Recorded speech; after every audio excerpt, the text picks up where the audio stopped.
Fala pessoal, Diógenes Moita aqui, mais uma aula do nosso projeto Corretor 530.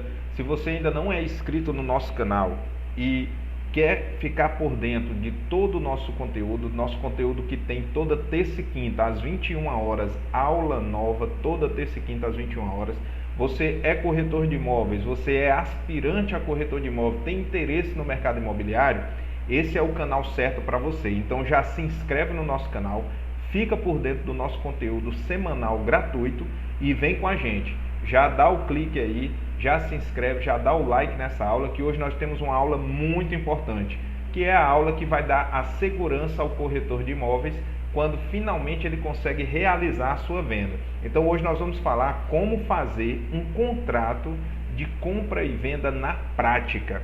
Esse assunto te interessa? Você conhece alguém, corretor de imóveis, que precisa também ter acesso a esse conhecimento?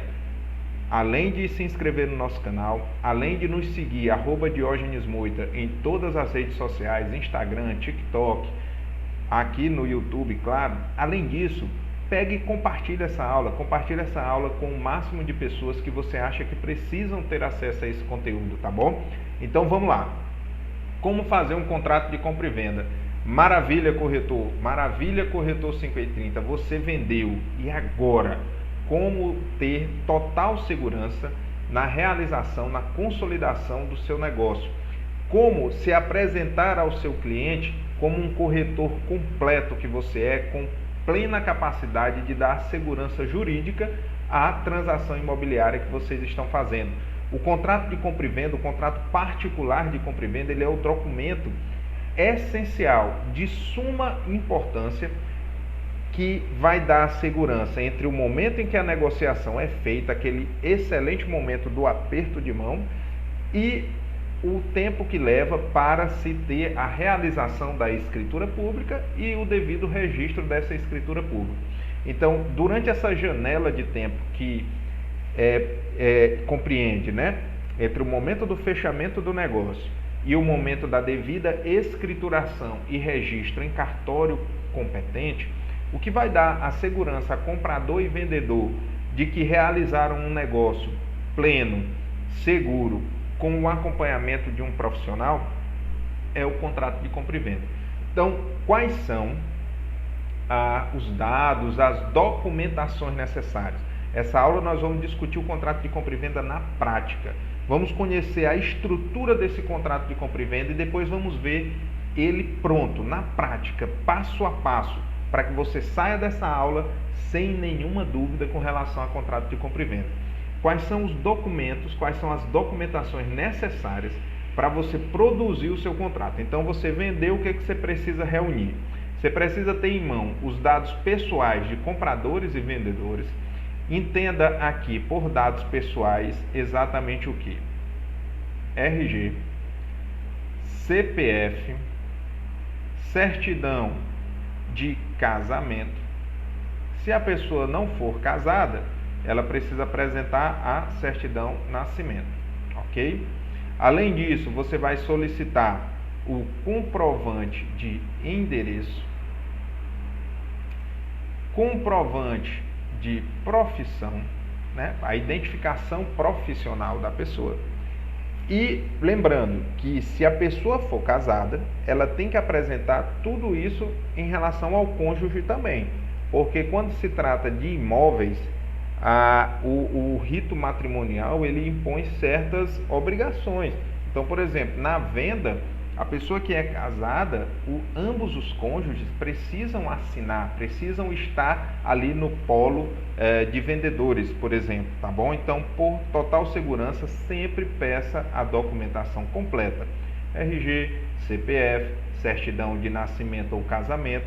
E aí, portanto, se a pessoa for casada, ela deverá apresentar RG, CPF também do seu cônjuge, comprovante de endereço, comprovante de profissão.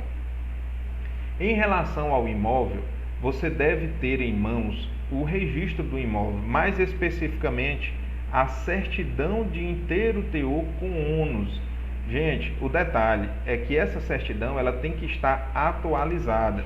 Atualizada aqui no nosso mercado, Teresina, Piauí, isso vale para uma certidão que tenha no máximo 30 dias.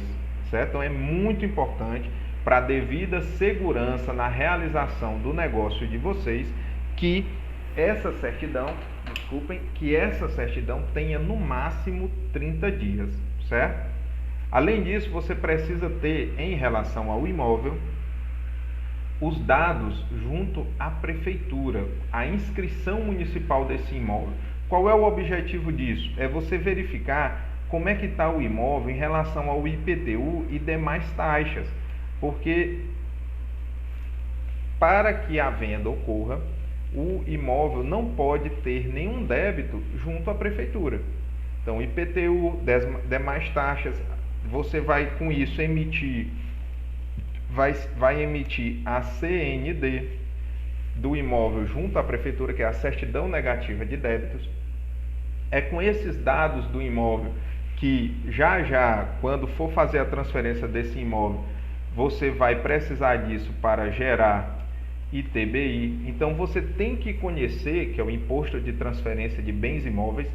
Eu estou falando esses termos de uma forma mais rápida, porque o foco da nossa aula é a produção do contrato de compra e venda. Mas aqui no nosso canal nós temos uma aula que fala sobre transferência de imóveis junto ao cartório, junto à prefeitura, né, que é cartório, prefeitura e cartório, para que ocorra a transferência desse imóvel.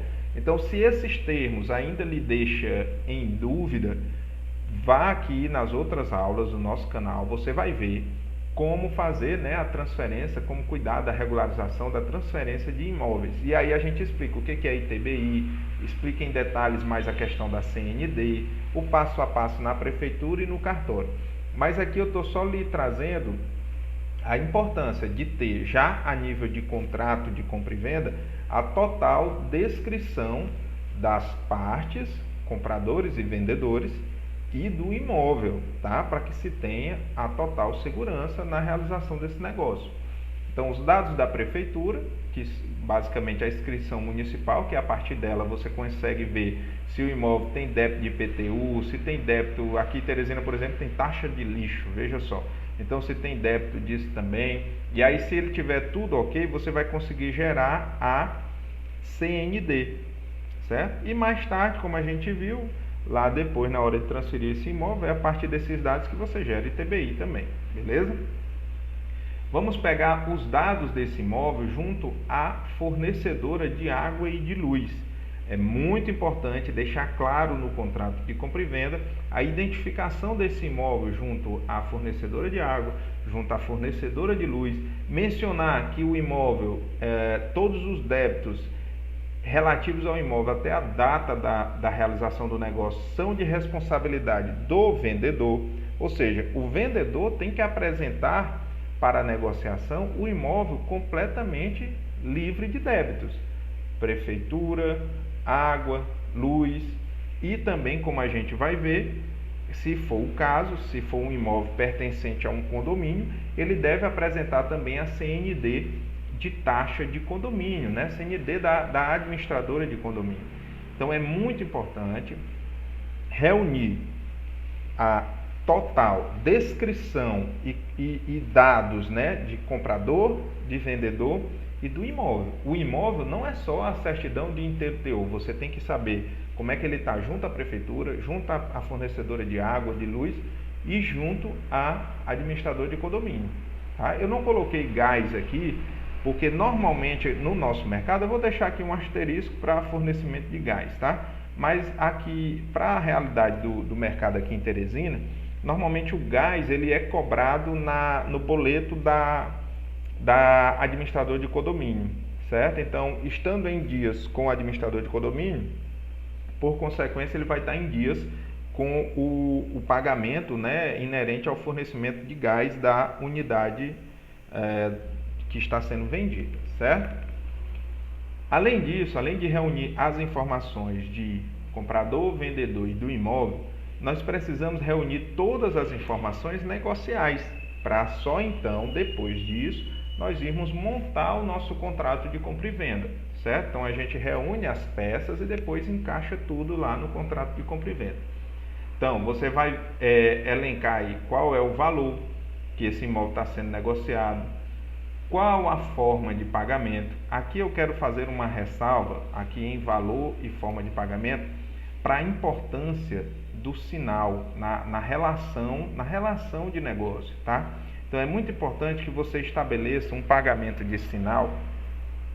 Vou dar um exemplo, tá? Vou dar um exemplo. Então imagina que o imóvel está sendo vendido à vista e que um imóvel custa 100 mil reais e você combinou um pagamento de sinal de 30%, então está sendo pago ali 30 mil e o saldo vai ser pago no dia da assinatura da escritura pública em cartório. Aqui é um exemplo, tá? O sinal, ele tem uma importância de ser garantidor. O sinal, ele é garantidor do negócio. O que isso significa? Significa que se o comprador não vier a pagar o combinado, o sinal ele é perdido em favor do vendedor. E é muito importante, corretor, você ter conhecimento jurídico sobre isso, porque é exatamente aqui que você vai também se proteger e garantir o pagamento dos seus honorários. Então, vou até colocar aqui que ele é garantidor do negócio, pode garantir seus honorários.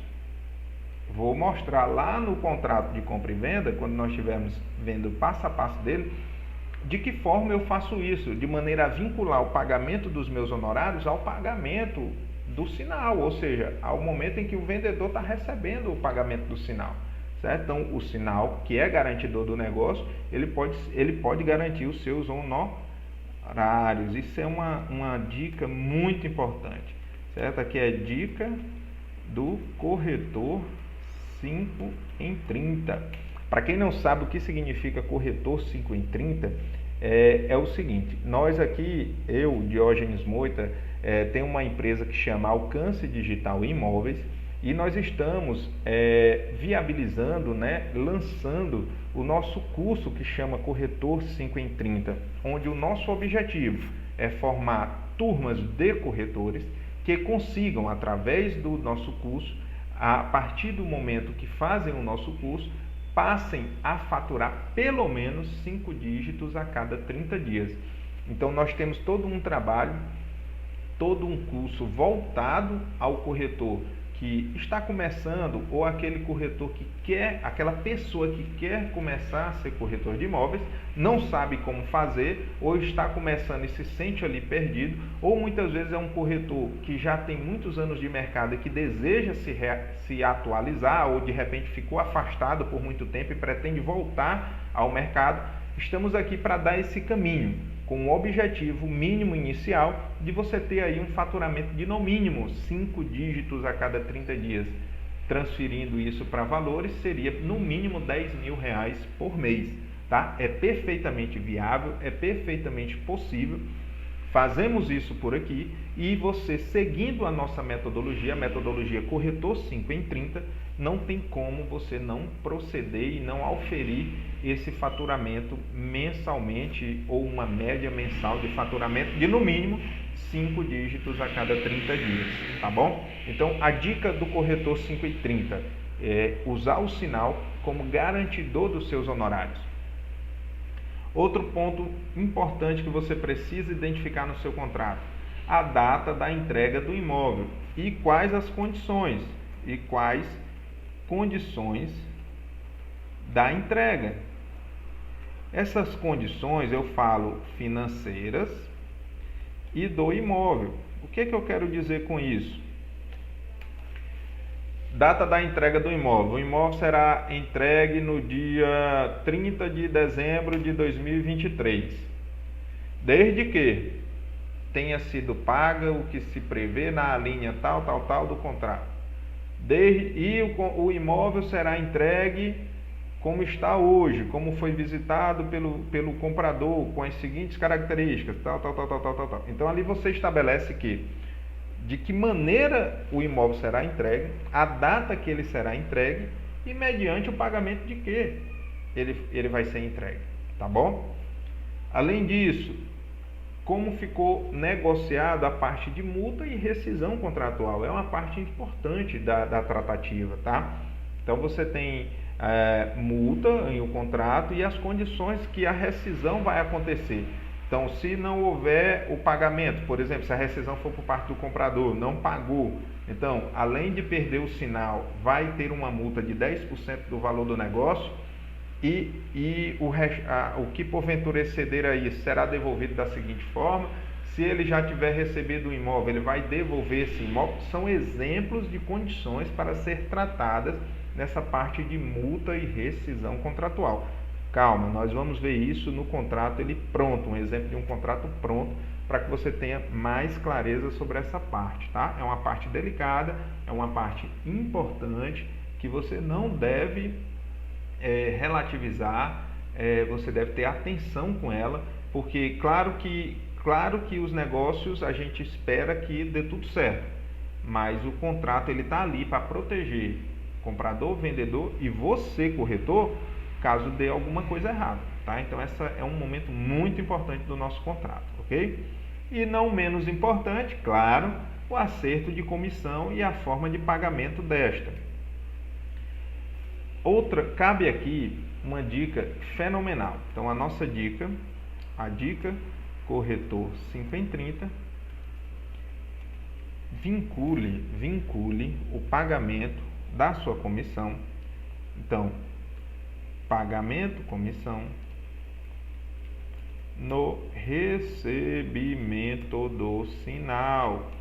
Trabalhe por isso, pagamento da comissão já no recebimento da entrada, porque você já recebe ali na entrada. E nós corretores, o momento que a gente tem para faturar é nesse momento, no momento da venda, porque antes disso e depois disso é só trabalho. Então receba logo, a prestação de serviço tem que receber logo e sim, mantenha o acompanhamento até o final, até a transferência desse imóvel para o comprador. É aí que você mostra o diferencial como corretor que você tem. O corretor 5,30, ele, embora ele já tenha recebido a comissão, ele dá o devido acompanhamento até o final da transferência do imóvel. Vá assistir a aula sobre transferência de imóvel, que é muito importante, porque você se destaca na medida em que você, como profissional, faz o seu cliente se sentir seguro em relação ao negócio que está fazendo, porque tem um profissional ali acompanhando o passo a passo até o final dele. É aí que você se diferencia, tá certo? E finalmente você vai proceder com as assinaturas e reconhecimento de firma ou assinaturas digital, né, que hoje temos várias situações, né, várias opções de assinaturas digital com certificados digitais, alguns cartórios já aceitando. Nós temos aulas já falando sobre isso também no canal, que são essas facilidades da assinatura digital.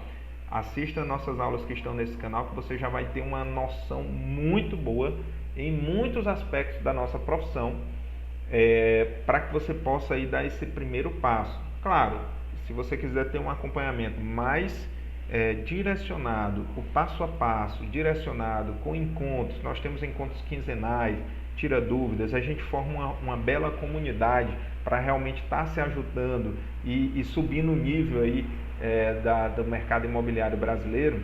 Faça parte conosco das turmas Corretor 5,30, que de tempos em tempos elas são disponíveis, porque a gente não fica com essas turmas abertas o tempo todo, para que a gente possa dar atenção às pessoas que confiam na gente e que a gente possa, com toda a energia, ajudar essas pessoas a atingir esse resultado mínimo, tá bom? Por isso que de tempos em tempos é que a nossa equipe ela prepara para abrirmos vagas. Fique atento aí para as próximas turmas, tá?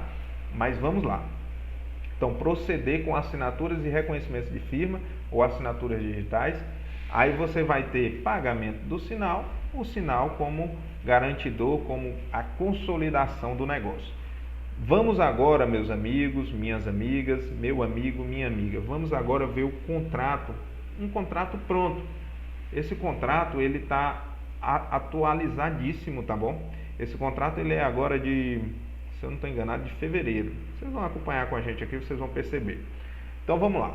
Contrato particular de promessa de compra e venda de imóvel. Lembrando, deixa o seu comentário aqui, com o maior prazer eu disponibilizo essa documentação mas eu vou disponibilizar para as primeiras 50 pessoas que entrarem em contato comigo, vão receber esse modelo atualizado do nosso contrato de compra e venda. Então, procura aqui, deixa o seu comentário ou chama no direct do Instagram. As primeiras 50 pessoas, é compromisso aqui assumido com vocês. As primeiras 50 pessoas receberão já esse PDF bonitinho para que você possa utilizar aí nas suas negociações, para que você possa iniciar esse trabalho de produção de contrato e com o tempo você vai sentindo mais confiança, vá procurando estudar sobre a nossa legislação, que você vai procurando melhorar a produção dos seus contratos também, tá bom? Então, eu estruturo o contrato aqui na nossa empresa, Alcance Imóveis, da seguinte maneira. Já de início eu passo a falar, né, as informações, discriminar as informações de comprador e vendedor.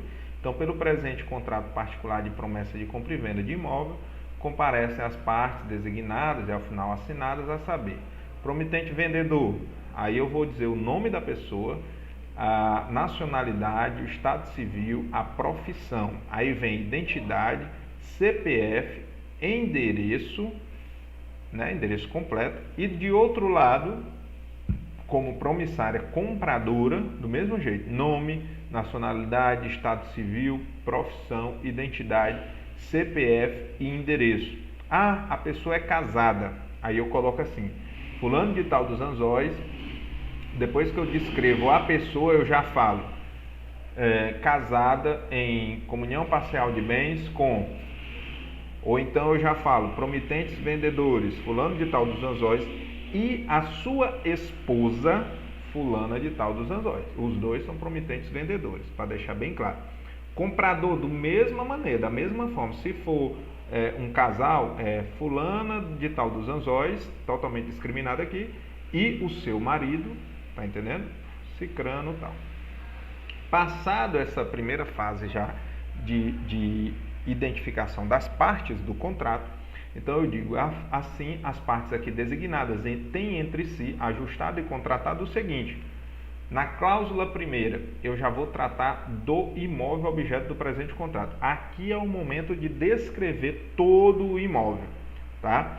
Então é o objeto do contrato, a casa tal, localizada no condomínio tal, endereço tal, da cidade tal. Perfeitamente descrito e caracterizado na matrícula. Aqui eu vou descrever o documento do imóvel, matrícula, número tal, ficha, livro, cartório da cidade. Então descrevo a matrícula, descrevo o cartório onde o imóvel está registrado. Aqui a importância de você ter a certidão de INTERTU atualizada. E vou descrever o imóvel, uma casa duplex, tem 3 suítes, tem área de apoio assim, assim, assado, o terreno é assim, tem a metragem assim. Vou dizer, inclusive, de que maneira que a casa se encontra. Por exemplo, se for uma casa que esteja mobiliada, aqui é o momento de você descrever, certo? No parágrafo 1º, eu digo, o promitente vendedor, isso é muito importante, declara para todos os fins de direito, ser o único senhor. Você tem a certidão de INTERTU na mão, mas você, além disso, bota para que o vendedor declare que está ali vendendo de boa fé, que é o único legítimo possuidor e proprietário do imóvel. Também declara que o bem se encontra livre, desembaraçado de qualquer ônus real, seja contratual, judicial, extrajudicial, notadamente hipoteca, usufruto, penhora, arresto, sequestro, promessa de venda ou qualquer outra alienação anterior feita a terceiros, responsabilizando-se por qualquer tipo de débito existente sobre o imóvel até a efetiva entrega das chaves à promissária compradora, mesmo que posteriormente apurados, assumindo essa venda como líquida e certa, e se obrigam pela evicção da forma da lei. Bora esmiuçar isso aqui, que é muito importante. Aqui o vendedor, ele está declarando, é muito importante essa questão do vendedor declarar tudo isso, porque numa possível demanda judicial, você tem como mostrar, olha, eu tinha a documentação do imóvel, além disso, pequei pelo excesso, o vendedor declarou que era o legítimo proprietário, declarou aqui que o imóvel era livre e desembaraçado, e de fato a certidão de INTERTU não trazia nada em relação ao imóvel, declara que não tem qualquer ação nesse imóvel, nem de usufruto, não tem nenhuma penhora, não tem nenhum arresto ou sequestro, ou seja, não tem nenhuma ordem judicial para sequestrar esse bem, a justiça penhorando, a justiça arrestando ou sequestrando esse bem, que a promessa de compra e venda não foi feita antes a nenhuma outra pessoa, ou seja, ele está vendendo só para esse cidadão aqui, certo? Que todo e qualquer débito que existir antes da entrega das chaves é de responsabilidade do vendedor, mesmo que esses débitos apareçam depois da compradora ter assumido. Vai que a compradora assumiu o imóvel e depois aparece um débito lá de condomínio de anos atrás ou de PTU de anos atrás que não sei porquê, por um erro de sistema da prefeitura, não tinha sido cobrado antes. Não interessa, o contrato prevê, o comprador está seguro nesse aspecto, que qualquer débito, mesmo levantado futuramente, é de responsabilidade do vendedor, tá? Então é mais ou menos isso que a gente, é exatamente isso que a gente protege e declara nesse parágrafo 1º. Aqui no parágrafo 2º, eu descrevo como a casa está sendo entregue. É aqui onde eu aproveito. Lembra que eu falei que se a casa tivesse, por exemplo, mobiliada, era aqui que você deveria descrevê-la totalmente? Então vamos lá, parágrafo 2º. Para ficar organizado, ficar bonito, a casa, objeto desse contrato, será entregue como está hoje. Aí eu vou dizer como é que ela está hoje. Ó. E com toda a mobília, eletrodomésticos a seguir listados em perfeito estado de funcionamento e conservação. Porque nesse caso aqui dessa venda, eu trouxe esse exemplo por causa disso, inclusive, era uma casa mobiliada, toda montada, com tudo já dentro. Estava sendo vendida, como a gente chama aqui no nosso mercado, porteira fechada, certo? Então, geladeira, freezer, aí eu vou dizendo tudo que tem na casa, você pode, inclusive, descer a mais detalhes. Geladeira da marca tal, com a descrição tal, freezer da marca tal, com a descrição tal. E aí você vai descrevendo exatamente tudo que tem. Você pede um verdadeiro inventário do vendedor para ele lhe passar, ou você vai lá e produz esse inventário, identifique tudo, anote tudo que tem nesse imóvel para você não ter nenhum problema. Isso é muito importante, sempre pelo excesso. 3 aparelhos de ar-condicionado, 2 camas de casal, 2 beliches. Aqui era uma casa realmente que tinha muitas coisas, certo? E aí eu discrimino tudo e já vou passar. Aqui veja que aqui eu discriminei todo o imóvel, certo? Disse como é que é o imóvel, disse que está sendo entregue livre e desembaraçado. Disse que o imóvel tinha tudo isso dentro e que está sendo entregue hoje, como está hoje, devido ao estado de conservação, tá bom? E aí eu vou passar para a próxima cláusula que eu falo de posse. Da posse, você pode até chamar da posse, tá? E a administração do imóvel, mas pode falar só da posse. Então a posse, para essa venda aqui, ficou dessa forma. A posse provisória do imóvel será dada à compradora em tal 2023, mediante os pagamentos tal. Lembra que eu lhe falei que no momento da posse ela tem alguns critérios financeiros e negociais. Para essa venda aqui, ficou claro que a posse será dada na data aqui de 20/12/2023, mediante os pagamentos assim assado. E é uma posse provisória, porque ela só vai ter a posse definitiva quando quitar, certo? Então eu deixo bem claro para proteger comprador e vendedor. Numa possível demanda, está claro ali que ela tem apenas uma posse provisória, porque aí facilita para até uma reemissão de posse, certo? Aí, muito importante, a promissária compradora, ao assinar este contrato, declara ter visitado o imóvel, olha só, e que está ciente e de acordo com as condições atuais do mesmo. Fica acertado que a promissária compradora só terá a posse definitiva do imóvel quando quitar todos os pagamentos previstos na cláusula 3ª. Gente, é muito importante essa proteção. Olha, eu já vi vários problemas acontecerem e que se tornaram problemas mais sérios, porque no contrato de compra e venda, às vezes o cliente chega com um problema e diz, olha, eu estou com esse problema, eu estou querendo vender esse imóvel, mas estou com esse problema aqui. Quando eu vou ver o contrato, não teve esse cuidado da proteção em relação à posse. A transferência da posse do imóvel é algo muito sério. Para você depois conseguir retomar um imóvel desse é complicado. Então aqui pelo menos a gente diminui essa problemática Ao colocar que a pessoa está tendo uma posse provisória e deixando bem claro que a posse definitiva é só quando, certo? Quitar o imóvel. Então você se protege. Numa futura demanda judicial, você tem como mostrar: doutor, juiz, olha aqui, o nosso contrato deixa bem claro, ele não tem a posse definitiva do imóvel ainda, tá? Ele só está tendo uma posse provisória, e está bem claro no nosso contrato que ele só quando ele quitar é que ele teria a posse definitiva. Então você se protege, entendeu? Então veja que nós estamos aqui num passo a passo. Ó. Nós vimos os dados pessoais de comprador e vendedor, vimos os dados do imóvel, vimos as condições negociais. Vamos entrar agora na forma de preço e forma de pagamento.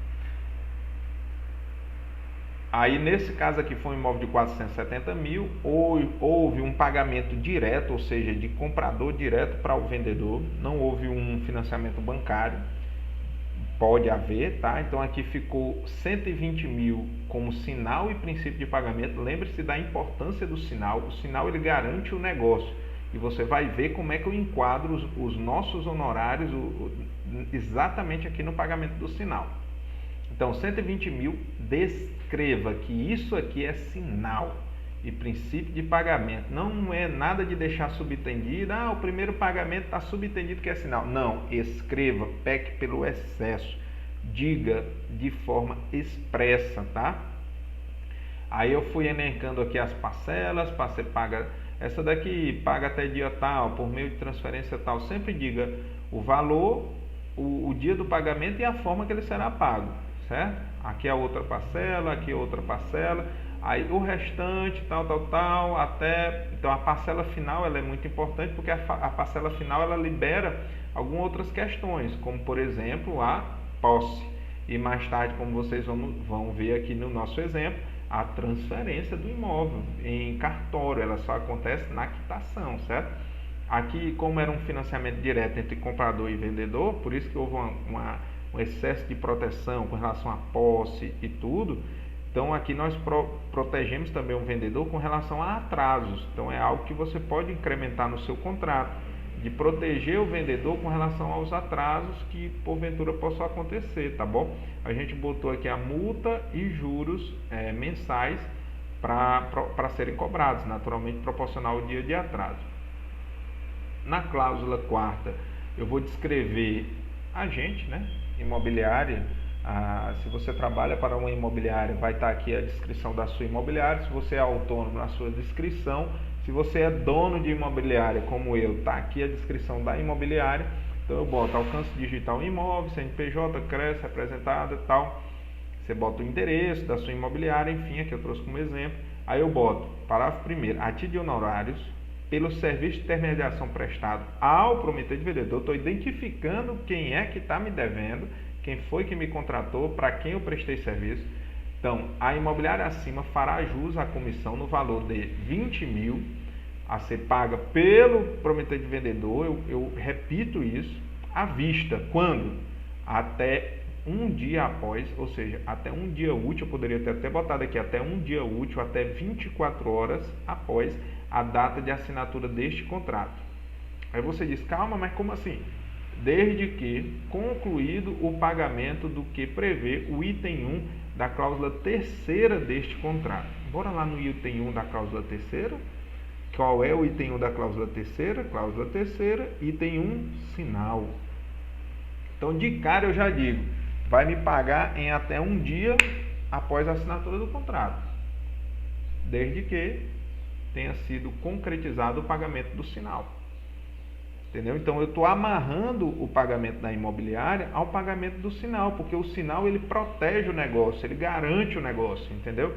Então assim é mais difícil de acontecer uma situação em que eu não receba, tá? Muitas vezes pode até acontecer, e aí cabe aí da sua capacidade de negociação. Eu já fiz vendas em que o pagamento do sinal, vou lhe dar com um exemplo aqui, né, 120 de sinal. Pois bem aqui eu já teve vendas que eu coloquei 120 mil a título de sinal e princípio de pagamento, a ser pago da seguinte maneira: 100 mil na conta tal, 20 mil na conta tal. Então, também é possível, já aqui no pagamento do sinal, que o comprador já faça esse pagamento separado.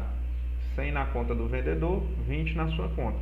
Vai dar a sua capacidade de negociação. Não tem problema, como também não tem problema fazer como eu fiz aqui. O vendedor recebeu e de imediato ele tem 24 horas para me pagar, tá bom? Então aqui você está seguro, protegido. Se porventura não receber, você pode ajuizar isso, que você com certeza será atendido judicialmente. Parágrafo 2º. Desculpa.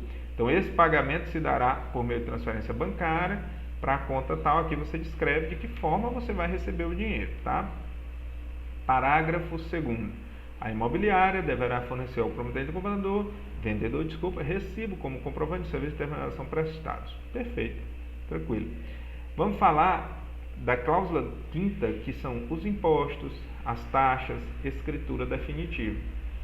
Todos os encargos e tributos devidos pelo imóvel objeto desse contrato, bem como conta de energia, água, IPTU, taxa de condomínio, ficam a cargo e sobre responsabilidade do vendedor até a data da entrega da posse do imóvel, 20 de 12 de 2023, conforme previsto na cláusula 2ª deste contrato. Então, tudo de despesa inerente ao imóvel, tributos, condomínio, água, tudo aquilo que a gente já falou, da importância de você fazer o levantamento de todas as informações do imóvel, de todos os débitos possíveis do imóvel, né? Nós batemos muito nessa questão aqui no início da nossa aula. Então, o registro do imóvel, mas também fornecimento de água e luz e o IPTU, está aqui, ó, IPTU. Então, além disso, a CND da administradora de condomínio. Porque todas essas despesas que o imóvel possa vir a ter serão de responsabilidade do vendedor até a data da entrega da posse definitiva do imóvel.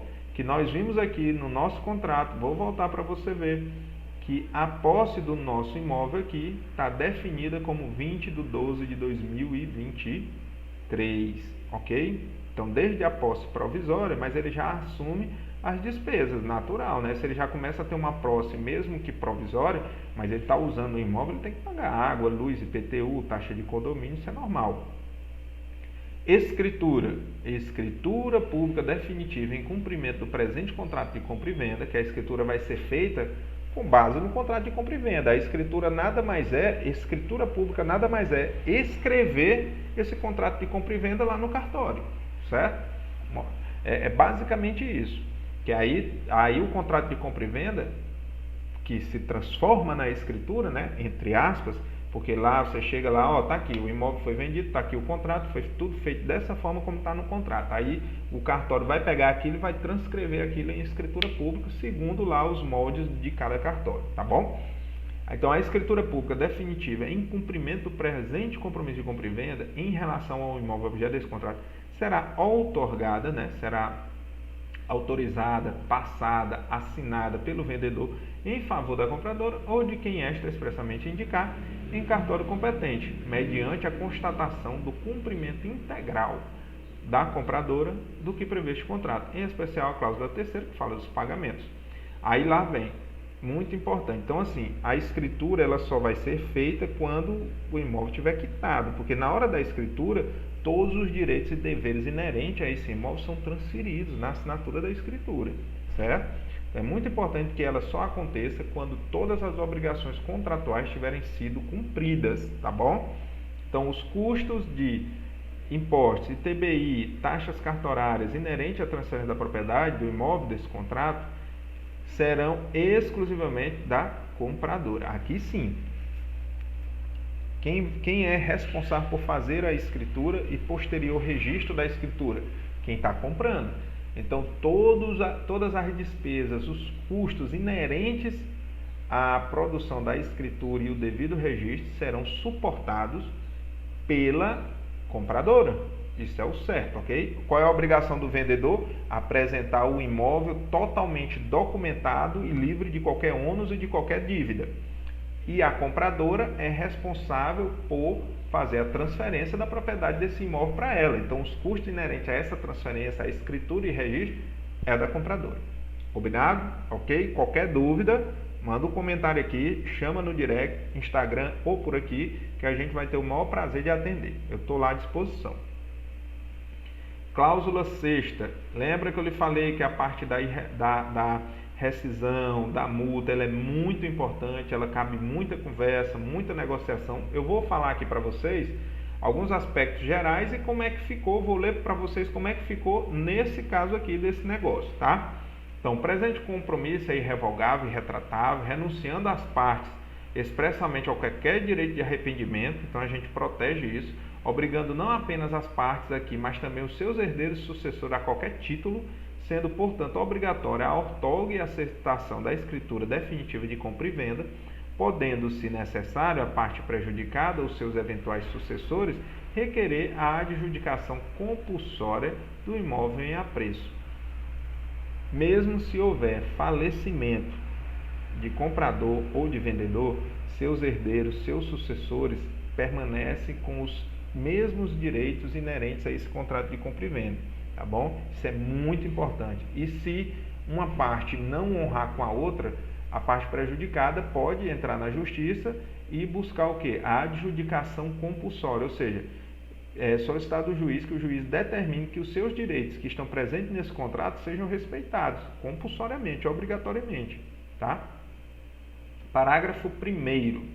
Caso o promitente vendedor venha a ensejar a rescisão dessa avença, vai pagar a multa de 10% do valor do objeto da venda desse contrato, além do ônus de arcar com honorários da imobiliária responsável por a transação.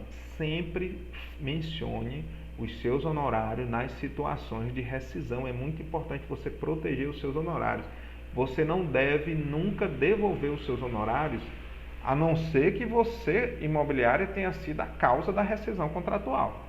Aí é outra pauta, mas supondo aqui, entre eu e você, que você prestou o seu serviço de forma ética, correta, e não cometeu nenhum erro, comprador ou vendedor cometeu as situações que levaram à rescisão, eles devem pagar por isso. A imobiliária recebeu porque prestou o serviço da forma correta e está tudo certo. Para que você não precise brigar por isso depois, já coloque em contrato. É muito importante você se proteger nesse sentido, porque já vi diversos exemplos de rescisões em que ficam comprador ou vendedor atrás, entre aspas, de reaver comissão. O serviço foi prestado de forma ética, de forma correta, o corretor ele recebeu pelo serviço prestado, acabou. As rescisões que vierem a acontecer futuramente, a rescisão que porventura vier a acontecer, a parte que der causa tem que arcar por isso, tem que arcar com perda de sinal, tem que arcar com multa e com o pagamento dos honorários, certo? Nesse caso, o vendedor ele vai pagar 10% de multa, vai pagar os honorários da imobiliária, com a devida aí vai devolver os valores recebidos até então, devidamente corrigidos pelo CDI, bem como vai receber o imóvel de volta, caso ele já tenha passado o imóvel para a compradora, em perfeito estado de conservação e uso. Então veja bem, o vendedor vendeu o imóvel, se imagine que você vendeu, você está recebendo, recebeu o dinheiro, pagou a comissão ali do corretor. Você até já entregou o imóvel para o comprador, mesmo que numa posse provisória. Você, vendedor, deu causa à rescisão, cometeu alguma atrocidade que deu causa à rescisão. Pois você, vendedor, além de devolver todos os valores corrigidos, e eu sempre boto alguma referência de correção, tá? Aqui nesse contrato está, por exemplo, o CDI, mas pode ser corrigido pela inflação, você vai corrigido pelo INPC, né? Então você vai procurar os índices oficiais e vai corrigir pelos índices oficiais, tá? Aqui nós botamos a taxa do CDI, que comprador e vendedor se sentiu à vontade com a referência do CDI. São uma taxa que os bancos usam como referência para emprestar dinheiro entre si, tá? O CDI.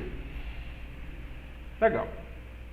Então, o que o vendedor vai arcar? Além de devolver o dinheiro completamente corrigido, ele vai naturalmente arcar pelo valor que ele pagou para a imobiliária, ele não vai ter isso de volta, então ele vai ter que devolver o dinheiro completo para o comprador e vai receber o imóvel de volta, certo? Além de pagar a multa de 10% do negócio. Vamos imaginar que a compradora deu causa à rescisão. Sempre separe na rescisão vendedor e comprador, porque são efeitos completamente opostos. Então, a compradora deu causa à rescisão. Ela vai perder em favor do vendedor os valores pagos até então. Aqui eu faço uma ressalva. Para este contrato, foi digitado dessa forma que a compradora perderia tudo que tivesse pago até então. Eu não coloco dessa forma. Eu sugiro você colocar que a compradora perde o sinal e, além disso, perde também 10% como multa. E, além disso, vai pagar a comissão recebida pela imobiliária, certo? Você pode colocar dessa forma. Foi colocado aqui os valores pagos até então porque comprador e vendedor decidiram dessa forma. Isso foi feito em comum acordo com eles, porque o vendedor estava fazendo um financiamento direto para a compradora e pode confiar, inclusive, que se eu não pagar, eu perco tudo em favor para você. Foi vontade das partes, tá bom? E aí foi botado. Mas qual a recomendação?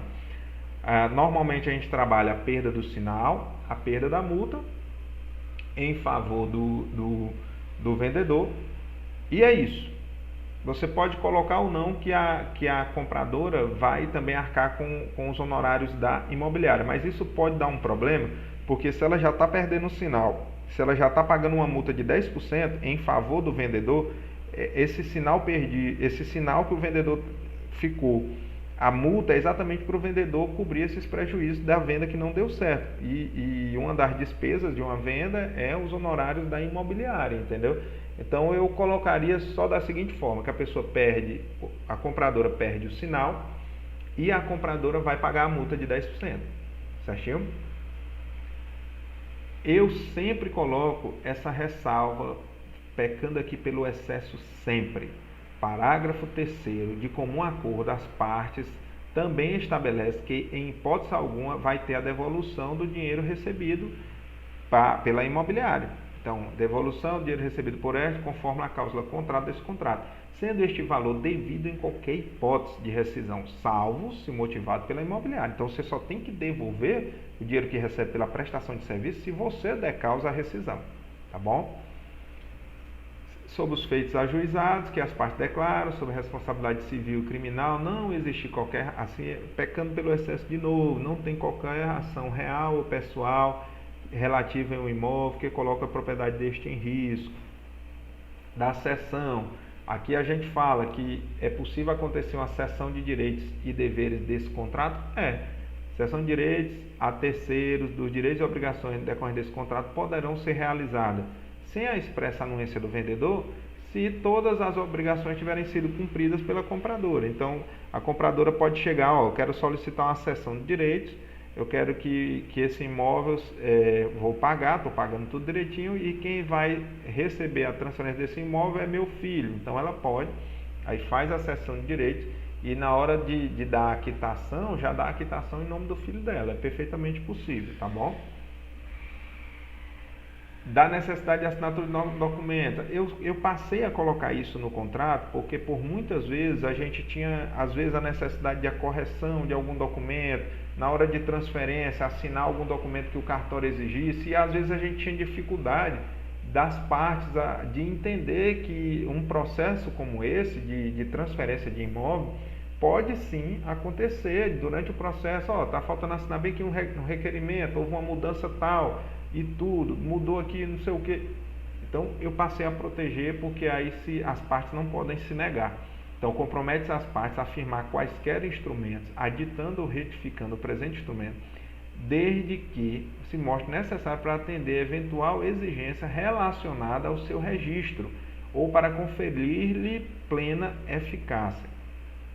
Cláusula 10ª, de eventuais alterações contratuais, o presente contrato somente se reputará alterado em qualquer de suas cláusulas e condições mediante instrumento público ou particular. Isso aqui dá segurança ao contrato. Então, mediante instrumento público ou particular celebrado entre as partes com um objetivo específico, não é também coisa aberta, fazer um aditivo aqui e deixar ele aberto, que pode mudar tudo. Não, tem que dizer exatamente ipsiliter ali o que está mudando. A tolerância de qualquer dos contratantes em relação ao cumprimento das obrigações do cargo do outro, não importará as obrigações a cargo do outro, não importará renúncia, inovação ou alteração das disposições aqui pactuadas. Isso é importantíssimo. Nesse contrato aqui vocês viram que existiam vários pagamentos ali, mês a mês e tal. Vai que o comprador comece a atrasar. E muitas vezes o vendedor poderia exigir a rescisão contratual, mas deixa para lá, vai aceitando e tal. O comprador depois não pode dizer que houve uma mudança contratual só porque o vendedor por algum motivo foi aceitando os atrasos. Então daqui a 2, 3 meses, se o vendedor quiser rescindir, ele pode rescindir, porque o contrato tem ali, aconteceram situações previstas em contrato que gera rescisão. Então não é porque essa tolerância não pode importar renúncia de direito, nenhuma nova ação ou alteração das disposições aqui. Não vai dizer, não, você começou, era para eu te pagar dia 20, eu só estou te pagando dia 30, você sempre aceitou, você não pode me cobrar multa se eu não te pago mais dia 20, porque você sempre aceitou dia 30. De jeito nenhum, a qualquer momento você poderá ser cobrado, a qualquer momento poderá ser pleiteado até uma rescisão contratual, tá bom? Qualquer omissão ou tolerância das partes inadimplentes da outra ou demora no exercício de qualquer direito, não importará inovação, alteração contratual, renúncia, podendo a parte lesada a qualquer tempo exercer os direitos desse contrato. E espero que isso tenha ficado bem claro. Pagamento dia 15, a pessoa só paga dia 30, vem atrasando desde a primeira parcela. Lá na 10ª parcela, o vendedor cansou e disse, não aguento mais atraso, eu quero rescindir esse contrato. Isso pode acontecer, tá bom? Cláusula 11ª do foro. Isso é muito importante porque muitas vezes o imóvel é numa cidade, o comprador mora em outra e o vendedor mora em outra. Então você tem que estabelecer que os casos omissos, não expressamente definidos no contrato, porque nenhum contrato é perfeito. Sempre podem surgir situações que não estavam ali previstas. Então qualquer caso omisso serão regulados pela legislação em vigor, ficando eleito o foro da comarca de Teresina, no nosso exemplo aqui, para serem dirimidas as possíveis dúvidas decorrentes desse contrato com renúncia expressa de qualquer outro, por mais privilegiado que seja. Converse com o comprador e vendedor onde vai ser o domicílio legal para se resolver qualquer problema. Nesse imóvel aqui que eu vendi, o imóvel é no litoral do Piauí, o comprador mora na capital, o vendedor mora em Brasília. E aí? Nós elegemos por comum acordo a comarca de Teresina. Foi comum acordo, as partes acharam melhor que Teresina é o local para resolver qualquer problema. E por estar assim todos justos e contratados, de mútuo e comum acordo, assinam um contrato que é reproduzido em 3 vias, juntamente com as 2 testemunhas a tudo presente abaixo assinado. Então você data o contrato, bota o espaço aqui para as assinaturas, identificando as partes. Vendedor, se tiver mais de um vendedor, bota aqui embaixo novamente. Aí você vai identificar comprador. Além disso, você vai identificar a imobiliária intermediária, que é você, o corretor intermediário. E, muito importante, identificar as testemunhas, ok? O contrato ele precisa ter pelo menos 2 testemunhas. 2 testemunhas dão força a um contrato. Ele é tido de boa fé, ele é tido como verdadeiro, por ter ali 2 testemunhas assinando. Gente, essa foi a nossa aula 15, como fazer um contrato de compra e venda na prática. Nosso projeto Corretor 530, nós estamos a pleno vapor, mantendo aqui o nosso compromisso de aula nova toda terça e quinta às 21 horas. Eu estou disponível no @diogenes_moita, no Instagram, no TikTok, aqui no YouTube. Dá o seu like nessa aula. Quando você dá o like na aula, mais pessoas podem ter acesso a esse conteúdo, porque a gente mostra para o Instagram que esse conteúdo é relevante. Mais do que isso, compartilha com o seu amigo, com a sua amiga, que precisa desse conteúdo também, que fez uma venda e precisa saber como fazer um contrato de compra e venda, enfim. Estou à sua disposição. Deixa aqui o seu comentário, alguma sugestão de pauta, de aulas novas, tá bom? Que você, porventura, pode ter dúvida, né, na nossa jornada aí de corretor de imóveis. Por hoje, um forte abraço e até a próxima aula.